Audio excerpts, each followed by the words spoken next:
it kind of feels like the GM's almost in a hot seat and he kind of wants to make a move out of desperation to save himself. And a team that's just like right in that same position is the Vegas Golden Knights.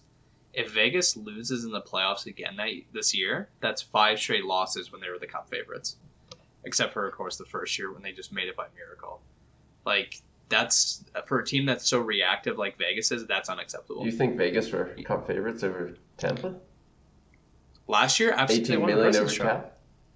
Second in President's Trophy. Second, but they had the most wins. They're the only team that had 40 wins in a 56-game season. I think they were in a weak division, too, though. I mean, they clearly were the top team They had to in play their the division. Avs, though. They had to play the Avs. Yeah, they had to play the Avs, but there was a lot of weaker teams in that division, like California. For sure, but exactly. Vegas Arizona. just added Peter Angelo, and there's a lot of feeling of Tampa might not be able to two-peat it just because teams always have that Cup hangover. So Vegas always has this expectation of they need to win the Cup or it's bust.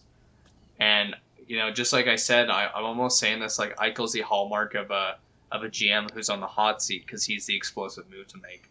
I could see like halfway through the year if Vegas isn't looking as good as they should be, they could go insane and try to get Eichel. Because Cap doesn't exist for them, right? That's what we always talk about. Cap doesn't exist for them. It really doesn't. They'll shuffle around. They'll send over like Marchessault and some other guy who makes way too much money, and they'll be fine.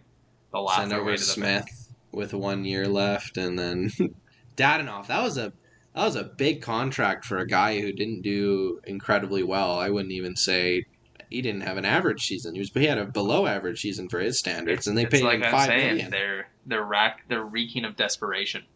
Like you can feel the pressure. Fleury didn't do it. Get rid of him. Dadonov, bring him in. Bring in Nolan Patrick. Just do anything. Get us a center. We're struggling at the center spot. Like I can just I feel the pressure from Vegas, and I think their GM's in the hottest seat right now in the NHL. Laurent Brossoit, I will say, was a great signing. I mean, he is no Fleury, obviously, but he's a great backup. He's had a couple great seasons in Winnipeg, and he's had great numbers there. So I actually think that was a good signing.